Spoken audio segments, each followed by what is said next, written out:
Le 8 juin, mais entendu le 7. Jésus dit : Sans le Père, je n'aurais pas été, mais sans l'Esprit, je ne serais pas venu, parce que c'est l'amour du Père qui m'a envoyé, et nous sommes d'autant plus présents et plus actifs dans un cœur que l'amour en lui est plus vif. D'où la nécessité de posséder en vous l'amour, c'est-à-dire l'Esprit Saint. J'ai dit qu'il faut renaître dans l'Esprit pour pouvoir posséder la vie éternelle. La naissance de la chair d'une autre chair ne vous différencie pas des brutes autrement qu'en ceci. Vous serez jugés pour ne pas avoir voulu renaître dans l'Esprit. Ce dont les brutes, elles, ne sont pas responsables. Vous, vous l'êtes. Alors pourquoi ne renaissez-vous pas dans l'Esprit ? Pourquoi tuez-vous l'amour en vous ? Comment ma doctrine peut-elle être comprise si l'amour n'est pas en vous ?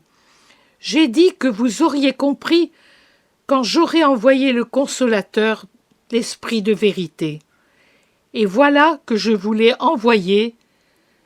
Je suis monté sur la croix volontiers pour vous racheter et pour préparer la voie au Paraclet.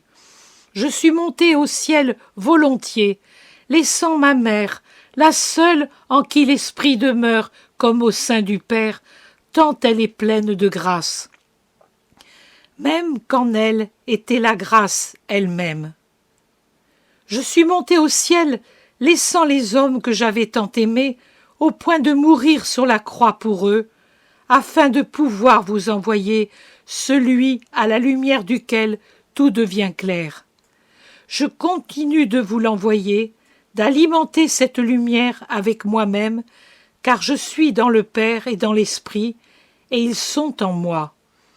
Et vous m'avez, moi, avec mon corps, avec mon sang, avec mon essence, dans l'Eucharistie, votre Dieu et votre frère. Mais vous vivez avec la chair, vous m'avez, moi, lumière du monde, et de nouveau, et même toujours davantage, vous préférez les ténèbres à la lumière. Vous êtes comme de pauvres fous. Lorsque je vivais parmi vous, on vous aurait appelé obsédé, possédé par un esprit impur qui vous plie à d'étranges perversions, et qui vous fait aimer les ténèbres, les laideurs, les compagnies immondes, alors que vous pourriez vivre dans la lumière et dans la vérité. Vous avez l'ouïe et vous n'entendez pas.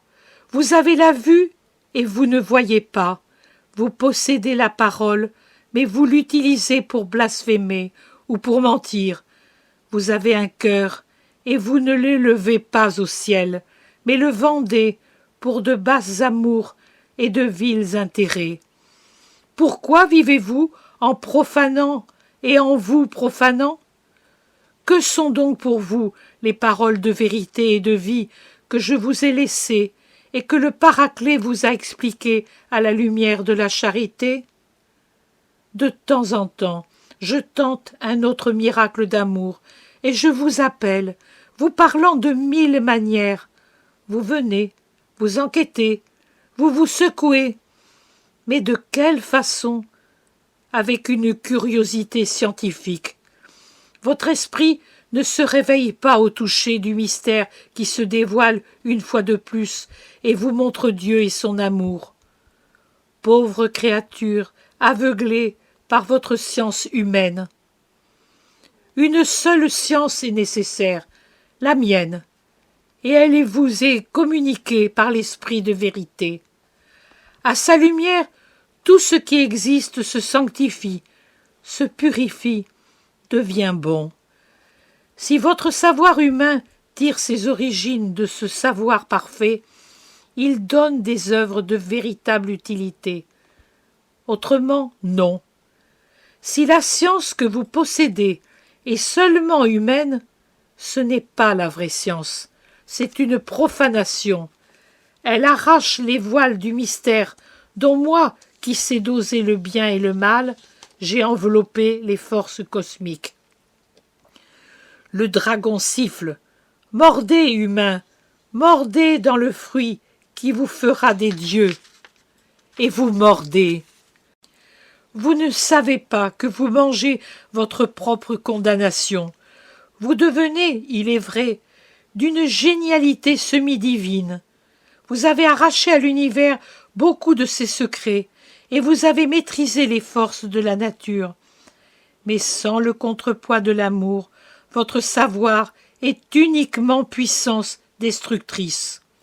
Et Satan siffle sa joie parce que, dans vos découvertes, il voit son signe qui nie Dieu, seulement son signe. Si, pour faire le bien, vous mettiez le centième de ce que vous mettez dans le mal, vous seriez déjà sauvés. Mais suivre le bien veut dire être pur, chaste, miséricordieux, honnête, juste et humble, tandis que vous préférez être agent d'iniquité.